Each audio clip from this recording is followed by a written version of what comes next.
Hola, ¿cómo están? Bueno, pues el día de hoy les traigo algo bastante especial y lo que hoy les traigo es un fragmento de una entrevista que realicé aquí en el estudio, en Estudio 1827. Esta entrevista es parte de un proyecto que yo tengo aquí en el estudio. Algo que no les había contado es que este estudio realmente lo estoy llevando en sociedad con uno de mis amigos de la facultad. Su nombre es Alejandro Rosas y bueno, entre los dos hemos hecho varias cosas. Todo lo que está en este estudio no habría sido posible tenerlo sin el apoyo de él también. Y bueno, otra de las cosas que estamos comenzando a hacer juntos son precisamente entrevistas a algunos músicos que nosotros conocemos, músicos de la ciudad, músicos que nos parece que tienen proyectos muy interesantes. Y en este video lo que les traigo es una parte de la primera entrevista que hicimos. Esta entrevista se la hicimos a Rodrigo Acevedo Traba, otro pianista y amigo nuestro también, que tiene un proyecto muy interesante de rescate de música mexicana para piano. Así que bueno, les dejo esta parte de la entrevista, dura alrededor de media hora, pero la entrevista completa realmente dura casi una hora, dura 56 minutos. Así que les recomiendo que si les gusta lo que están viendo, vayan al canal de Estudio 1827, que es donde está la entrevista completa. Véanla, de verdad vale mucho la pena verla completa.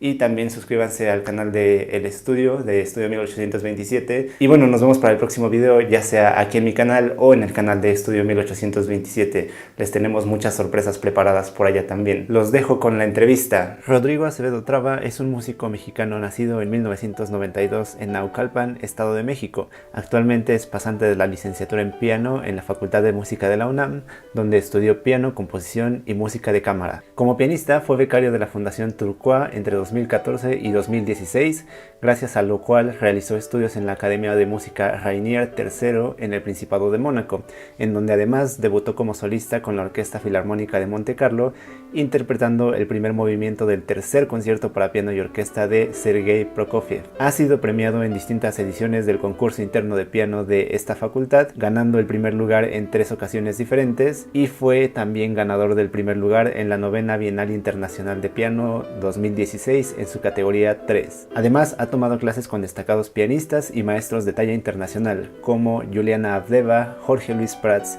Jorge Federico Osorio, Olivier Gardón y Rodolfo Ritter. En 2018 obtuvo una beca del FONCA con la cual pudo llevar a cabo su proyecto La música de José Pomar, ciclo de recitales de piano, con el cual logró abordar e interpretar por primera vez la obra completa para piano de este interesante compositor mexicano. Su interés primordial es la difusión no solamente de la música académica, sino hacer énfasis en todo aquel repertorio que permanece poco difundido o incluso desconocido, en especial dentro de la música mexicana de concierto y la de reciente producción.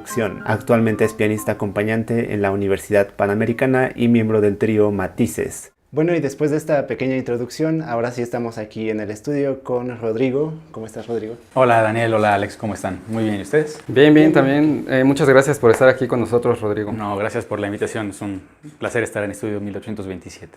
¿Puedes contarnos un poco sobre tu proyecto? Claro que sí. Este proyecto ya lleva 2 años. Se está llevando gracias a becas del Fondo Nacional para la Cultura y las Artes, a quien agradezco el apoyo para realizar todos estos 2 proyectos que un poco son lo mismo, ¿no? Están en 2 fases, ¿no?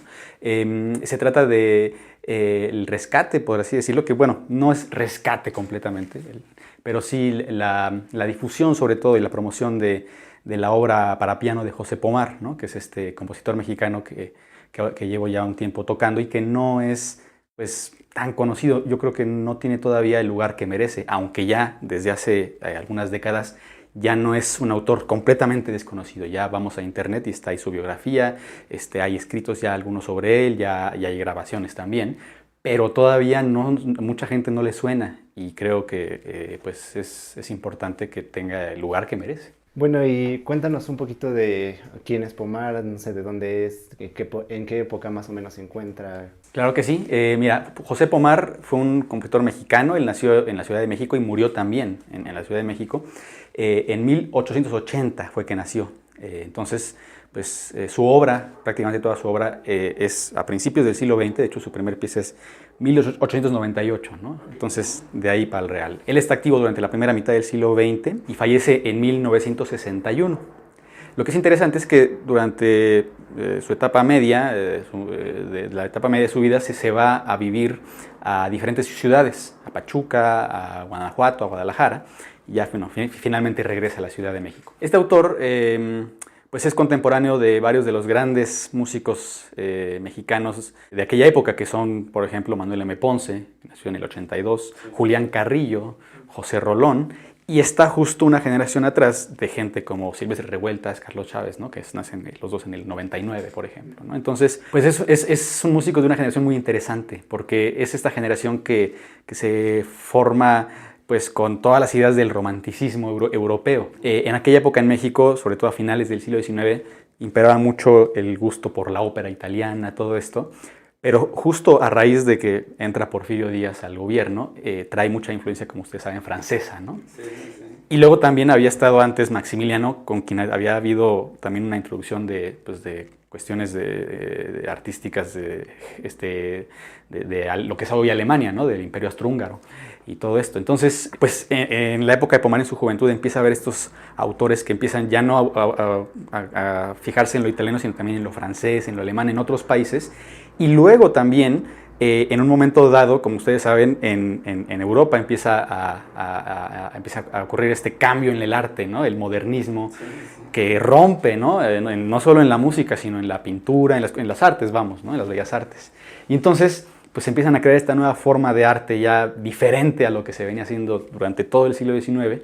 Y entonces justo es la generación de Pomar la que se enfrenta con este dilema de si vamos a seguir componiendo y haciendo arte como lo hemos hecho hasta ahora, con el estilo romántico, el estilo decimonónico, tradicional, ¿no? Académico, o vamos a entrarle a esta nueva forma de crear arte, ¿no? que es más moderna, que es nueva y que todo el mundo está haciendo, ¿no?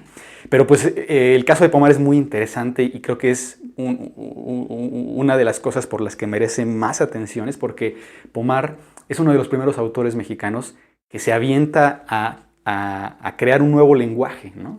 La mayoría, no digo que todos, pero la mayoría, pues seguía un patrón, ¿no? Que es lo que les enseñaban, y seguían más o menos el mismo caminito, ¿no? Pero Pomar, él tenía un espíritu autodidacta, y él lo dice en sus escritos, ¿no? Más que ser autodidacta, porque él sí se formó con maestros, con Gustavo de Campa, que justo fue del grupo de los francesistas, ¿no? El grupo de los 6, Carlos J. Meneses, que era también pertenecía a este círculo de músicos y un gran pianista aparte, un gran maestro de piano. Pero aún así Pomar decía que era autodidacta, pero yo pienso que se refiere a ese espíritu de búsqueda, ¿no? Todo el tiempo, y de no conformarse con lo que sus maestros le decían, sino de ver más allá y de él, por sus propios medios, a ver cómo le hacía encontrar. Entonces él empieza luego a entrar en contacto con música nueva, con Debussy, con Mahler, con Wagner, ¿no? Que pues aquí en México en aquellos años pues, muy pocos sabían de ellos y mucho menos se fijaban en qué estaban haciendo, ¿no? Y Pomar ya estaba al tanto. Entonces vemos obras de Pomar desde 1907, 8, antes de la Revolución, ya con un lenguaje pero tremendo, ¿no? Muy avanzado. Y que si lo comparamos con gente, y hablo incluso de gente de la talla de Julián Carrillo, de Ponce, que claro, ellos son grandes músicos, pero insisto, en la mayoría de sus obras siguen todavía este estilo más tradicional, y que ellos mismos hoy los recordamos como los primeros, los pioneros en cambiar, ¿no? Ponce, Rolón fueron a París, como ustedes saben, en los 20 y tuvieron este cambio radical en su lenguaje. Julián Carrillo, pues no puedo decir más, ¿no? O sea, y sin embargo, Pomar se adelanta a ellos, ¿no? Igual a Carlos Chávez, que también desde muy joven ya está en contacto con este mundo moderno. Pues Pomar se adelanta a todos ellos y no se ha reconocido eso. Entonces, eso es uno de sus grandes, creo yo, de las cosas más importantes que hay que saber de Pomar y el papel que tuvo en aquella época. Bueno, y ya entrados en Pomar y en esta información tan valiosa, en la revolución que es Pomar, ¿no?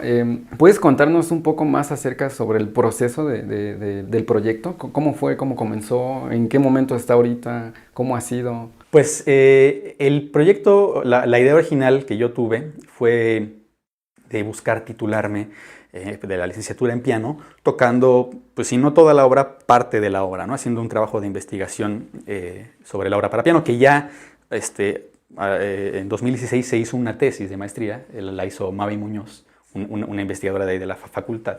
Pero a mí me interesaba abordar más de lleno ya como en el aspecto interpretativo, ¿no? Estas piezas, pero pues la cuestión es que después me enteré y fui ahondando en todo esto de las becas del FONCA, y hubo un evento particular que me pues que me orilló a concebir este proyecto, bueno, que fuera con las becas, que fue la grabación de la obra.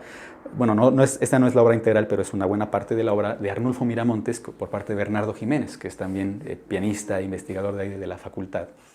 Y entonces él pues, hizo algo parecido, estuvo varios años tocando la música de Miramontes, e hizo su tesis y todo sobre él, tesis de licenciatura y de maestría, y grabó estos discos con esta beca que yo ahorita tengo este año, ¿no? Entonces yo cuando vi eso dije, yo tengo que hacer eso. Sí, claro. Yo recuerdo que justamente me enteré de la noticia y me emocioné, y al poco tiempo lo conocí, platicamos mucho, y bueno, ha sido una de las inspiraciones que he tenido para hacer este proyecto. Y bueno, ya ahorita podríamos decir que yo estoy en la fase final prácticamente, ¿no? Final prácticamente. Estamos a unos cuantos días en este momento que estamos grabando que ya sea la presentación de los discos, ¿no? El proyecto fue el primer año, durante 2018, tocar toda la obra para piano, bueno, aprendérmela primero y luego tocarla en todos los recintos que se pudiera, ¿no? Estuve llamando 2 semanas buscando en dónde, por todo el país, y con el dinero de la beca financié estos viajes para ir a tocar la obra. Fue un año muy positivo, fueron prácticamente 50 recitales, más de 10 estados de la República, más de 20 sedes. Entonces hubo la oportunidad de tocarlo en varios lados, fue algo muy, muy bueno, y mucha gente asistió, especialmente aquí en la Ciudad de México y en Ensenada. Y uno dirá, bueno, ¿por qué en Ensenada? Sí. Ahí vive una de las nietas de José Pomar, doña Elena. Mira, qué interesante. Y ahí ese recital de Ensenada en particular, yo creo que fueron más de 200 personas. Entonces estuvo muy, muy, muy, muy padre. Y bueno, ya el segundo año, el año en curso, pedí otra beca que ya una vez que hace esta primera beca, que es de creadores escénicos, tiene el chance de, pues más que extenderla, sí es un poco como extenderla, pero pasarla a otra beca que es Fomento a Proyectos y Coinversiones Culturales, en el que se da salida ya al público de un producto, en este caso un par de discos, donde está almacenado lo que se hizo en el primero, ¿no? Entonces, de ese modo, pues ahorita este año realicé la grabación ya en estudio de esta obra, la obra integral para piano de Pomar. Esta grabación se ha realizado en el Estudio 13, que es un estudio maravilloso. Fue para mí un gran privilegio hacer la grabación ahí, principalmente no solo por las instalaciones, sino también por el piano que tienen ahí. Tienen un piano Bösendorfer Imperial 290 de colección, o sea, es un pianazo. Entonces, poder grabar en este estudio es fabuloso. La idea me la dio el que fue el productor musical, Alberto Cruz Prieto. Él fue el productor de este disco, que si bien yo las piezas de Pomar las había trabajado primeramente con mi maestro de piano, con Carlos Montes de Oca, ya para la grabación me vi con Cruz Prieto y él me asesoró, me dio tips, todo, y abordamos además las piezas, y bueno, ya le dio el toque maestro, ¿no? Porque él la verdad pues, es un intérprete que admiro muchísimo, que ha llevado una labor muy similar en tocar repertorio poco abordado, repertorio como alternativo. Entonces la verdad para mí tenerlo como productor fue así inmejorable, fue fabuloso. Luego también ingeniero de audio fue Javier Villalpando, que él ha estado en muchos de estos discos de música mexicana, entre ellos por ejemplo un disco del homenaje a Alfonso de Elías, que es también muy similar, aborda una buena parte de la música de este autor, etc. Entonces tenemos ahí pues para mí fue así como wow, tener a todas estas figuras participando, echándome la mano con este disco, y bueno, dándome toda su sabiduría y todo su oficio, ¿no? Entonces, pues bueno, insisto, todo esto no lo hubiera tenido yo sin el apoyo del FONCA, y estoy realmente agradecido con cada uno de ellos y con la misma institución, ¿no? Bueno, y ahora vamos a escuchar una obra de Pomar para que la gente conozca un poco de su música. Solo antes, ¿nos puedes explicar un poco de qué trata esta obra? Claro que sí. Voy a interpretar el preludio en sol mayor que compuso él en 1907. Este preludio forma parte de un pequeño ciclo de tres preludios, justamente. Fue el último que compuso, pero lo colocó él al principio de la suite. Y fíjate que es una pieza muy, muy interesante porque en ella está contenida un dato importantísimo, que es su relación con Manuel M. Ponce, ¿no? Este autor fue contemporáneo de él, y justamente el dato que se menciona sobre la amistad que hubo entre Pomar y Ponce es la dedicatoria de esta pieza que Pomar la dedica a Ponce, y Ponce posteriormente, unos años después, dedica su mazurca, me parece que es la número 17, a Pomar. Y lo que es muy interesante ahí, fíjate, es que primero pues este preludio en sol mayor de Pomar y la mazurca de Ponce en mi menor, ¿no? Que son tonalidades vecinas, ¿no? Tienen una relación ahí interesante. Pero luego yo creo que no se ha ahondado más en esta relación, porque a mí lo que me llama mucho la atención es que Ponce, cuando en su dedicatoria, pone a mi hermano José Pomar. O sea, no dice a mi amigo, a mi cuate, a mi camarada, dice a mi hermano. O sea, los unía una amistad muy profunda, ¿no? O una relación mucho más íntima. Entonces, algo que es muy interesante es que si uno analiza, bueno, o mejor dicho, compara los catálogos de ambos, nos encontramos con muchas similitudes, ¿no? Muchas piezas que Ponce compone, hay un equivalente casi siempre en Pomar unos meses o años después, pero en fechas, insisto, muy cercanas, ¿no? Ambos tienen hojas de álbum, tienen preludios, tienen mazurcas, luego está la balada mexicana de Ponce y está luego la balada de Nochebuena de Pomar. Tienen los arreglos de música popular mexicana, los de Ponce, y los de Pomar son prácticamente de los mismos años, ¿no? Y también está naturalmente la sonata, que por desgracia la de Ponce está perdida. Esa sonata 1, sonata mexicana, que era de Ponce, la que nos queda, y sí conocemos, es la de Pomar. Y hay otras piezas también ahí, también conciertos para piano. Está el concierto de Ponce, que es muy tocado. Pomar tiene un concierto que yo creo que no se toca desde que se estrenó, hace ya más de 100 años, imagínense. Entonces, insisto, hay una relación ahí que no se ha hablado, que también, pues como ustedes saben, Ponce estaba en el Ateneo de la Juventud, y Pomar se movió en ese círculo, y aunque no formó parte, hasta donde yo sé, de los miembros del Ateneo, sí participó en publicaciones de ellos, todo, o sea, y mantuvo amistad cercana con muchos de sus miembros, ¿no? No solo en el ámbito artístico, sino también político. Entonces, pues ahí hay una relación, una cuestión muy interesante que valdría la pena ahondar más, ¿no? Sí, súper interesante todo esto que nos cuentas de Ponce y Pomar, que yo desconocía el dato, la verdad, y es valioso. Bueno, pues vamos a pasar a escuchar a la pieza de Rodrigo.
Bueno, ya que nos estás hablando de todos estos compositores y de la música mexicana, de compositores efectivamente que son bastante desconocidos, yo te quiero preguntar a ti, bueno, es evidente que tú consideras que es importante el rescate de esta música, ¿no? El dar a conocer esta música.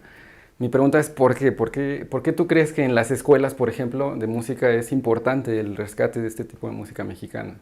Pues para empezar, simple y sencillamente porque es nuestra música. O sea, nosotros en el ámbito clásico estamos, pues no digo que esté mal, pero pues tenemos naturalmente la mayor parte de lo que tocamos pues es de otro país, es de un origen europeo, que no está mal. O sea, vamos, esta música viene de allá obviamente y aparte sus grandes exponentes están allá. Eso hay que aclararlo y estoy de acuerdo. Sin embargo, yo tuve la oportunidad de estar fuera del país estudiando y pues, por ejemplo, o sea, allá en Francia, que es donde fui, pues te das cuenta que sí tocan Mozart, sí tocan Bach, sí tocan Beethoven, pero tocan, por ejemplo, mucho Rameau y Couperin, ¿no? Que luego acá, pues muchos te dicen, ¿y esos quiénes son, no? Y allá Rameau Couperin es Bach, ok, pero también está Rameau y Couperin, que son autores suyos. Y luego, pues, Debussy, Ravel, Poulenc, todos esos, Milhaud, todos esos cuates, y bueno, ya más acá, Messiaen, Ohana, todos, uy, los tocan muchísimo, muchísimo. O sea, se toca, yo creo que casi 50 lo francés, 50 lo clásico. Y a lo mejor si hacemos aquí el balance, pues a lo mejor se toca uno mexicano y 99, ¿no? Digo, a lo mejor sí se toca aquí lo mexicano y sobre todo lo actual.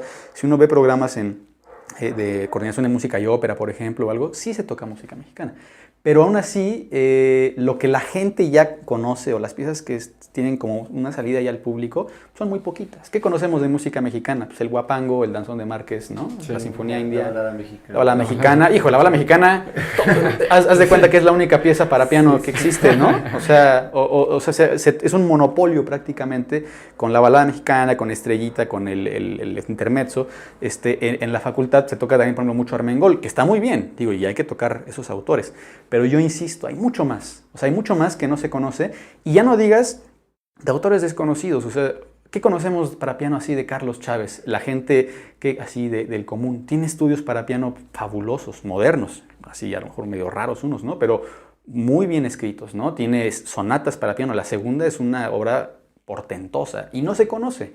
En general, se ha grabado muy poco. Ya está muy grabado. Insisto, estos autores ya, digamos, tienen cierto empuje, pero luego tenemos una capa más abajo a una serie de músicos, pues, probablemente muchísimos más, bueno, no probablemente, con seguridad muchísimos más de los que conocemos, con una producción que pues está ahí esperando a que alguien le haga caso, pero nadie, ¿no? O sea, entonces Pomar hasta hace poco era uno de ellos, ¿no? Ya con el paso de los años fue saliendo, pero hay muchos que necesitan ese empuje, necesitamos saber a qué suena su música y no son autores solamente actuales, que claro, lo actual también hay que tocarlo, pero si nos vamos hacia atrás, gente contemporánea ponse ahí, pero para dar y regalar. Y con producción que aparte ya luego de repente algún investigador saca el catálogo, alguien saca esto y uno le echa ojo y dice, wow, debe estar, nada más por los títulos ya suena así como muy interesante, como que nos llama a ver qué hay ahí. Entonces, es importante porque es una tarea que, si bien en los últimos años ha ido en aumento y que ha empezado a haber un interés genuino por los músicos, tiene que seguir. O sea, es algo que yo insistiría y yo, digamos, si tuviera la oportunidad de, a lo mejor en alguna escuela, en alguna institución, controlar qué es lo que tocan o gestionar eso, yo pondría mucho más peso en la música mexicana, de diferentes épocas, ¿no? O sea, porque tenemos, por ejemplo, en el caso de Pomar, tiene fugas, como las fugas de Bach, ¿no? Que también, por ejemplo, Ponce tiene sus pequeñas fugas. Y luego tiene música que cuadra en lo romántico, tiene música que cuadra en lo moderno, ¿no? Muy diferente. Entonces, con un mismo autor o con varios autores podríamos abarcar más épocas, ¿no? Y sobre todo conocer, que los chicos y que los estudiantes conozcan más de su música, que sepan a qué suena la música de Julián Carrillo, a qué suena la música de Chávez, a qué suena la música de, no sé, de Khostakowski, ¿no? Entonces, es muy, muy importante todo eso. Bueno, y yo sé que ya has hecho un poco un esfuerzo de esto, porque justamente en el último concurso en la facultad una de las cosas que se hicieron con tu colaboración fue que se tocara la música de Pomar como obra mexicana, ¿no? Así es. De hecho, el preludio que tocaste hace un rato, pues justamente yo lo toqué también en ese concurso. Sí. Y yo entro en ese porcentaje de los alumnos que tocamos 99% de otras cosas y 1% mexicano. Creo que antes de tocar ese preludio de Pomar que toqué para el concurso, no había tocado algo mexicano como en 3 o 4 años. Entonces, sí sucede mucho realmente. Sí, claro, pero muchas veces eso está inducido por los, o sea, no quiero echarle la culpa a los maestros por completo, pero sí es un poco tiene que ver con eso. O sea, los mismos maestros no conocen, ¿no? O conocen poco. Sí. Y entonces, pues entre eso y luego también si la institución tampoco dice, pues se tiene que tocar tanto, pues se hace lo mínimo. Porque obviamente, claro, estoy de acuerdo, uno se tiene que formar con obras a lo mejor más completas y estoy de acuerdo que a lo mejor desde ese punto de vista técnico, pues la obra mexicana en general, y no digo que eso sea la realidad de toda la música, pero la en general no es una obra a lo mejor que técnicamente sea tan rica como a lo mejor Rachmaninoff, ¿no? O los autores rusos, que ahí sí es otro rollo, ¿no? Entonces, claro, también hay que ver esta música, también hay que ver lo francés, lo español, lo germánico, pero sí lo mexicano necesitamos conocer más. O sea, desde nosotros mismos como músicos, como estudiantes, necesitamos mostrar a todos los demás, formar y que se vaya cultivando este interés, ¿no? Por tocar más música mexicana. Bueno, pues qué gusto que hayas podido estar aquí con nosotros, Rodrigo. Te deseamos mucho éxito en todos tus proyectos futuros y ya antes de que nos despidamos del programa, puedes compartirnos tus redes sociales y tu página, lo que tengas para que la gente pueda saber de todos tus proyectos y de lo que vayas a realizar en el futuro. Sí, claro que sí.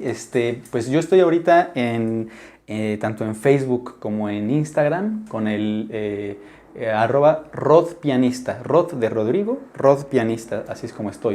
Tengo también un canal de YouTube, Rodrigo Acevedo Trabas, y si lo buscan así va a salir. Y bueno, ahorita solamente estoy activo por estos medios. Tengo una página que ahorita no he usado mucho, pero también les doy el dato que eventualmente la quiero rescatar un poco. Es todo junto Rodrigo Acevedo, mi nombre, 92.wixsite.com. Entonces ahorita estoy yo manejando estas redes sociales y bueno, yo espero a futuro poder utilizarlas más, ¿no? Claro, y bueno, aprovechando también que estás en eso, dinos cuándo va a ser la presentación del disco de Pomar, que sabemos que viene pronto, y no sé si ya más o menos tengas alguna fecha, porque sabemos que va a estar esto en tiendas, tengo entendido que va a estar en Mixup y en algunos otros lados, entonces también si nos puedes decir para el auditorio que le interese, pues justamente rescatar todo esto de la música mexicana. Sí, así es. Estos discos van a estar de venta en Gandhi, en Mixup, en Librerías Educal. Fueron producidos por el sello discográfico Tempus Clásico. Y bueno, la fecha de la presentación de estos discos son el viernes 22 de noviembre a las 7:30 de la noche en la Sala Huehuecoyotl de la Facultad de Música de la UNAM. Y luego el miércoles siguiente, miércoles 27 de noviembre a las 8 de la noche en el Salón de Recepciones del Museo Nacional de Arte MUNAL. Entonces, pues estos son los datos ahorita, ya está próximo y yo creo que los discos se pueden conseguir seguramente ya a partir de mediados de diciembre y si no ya en enero. Ahorita hubo algunos retrasos que tuvimos en la postproducción y todo esto. Por suerte va a estar a tiempo para la presentación, pero sí en las tiendas pues va a estar obviamente, apenas va a empezar entonces va a tardar un poquito todavía.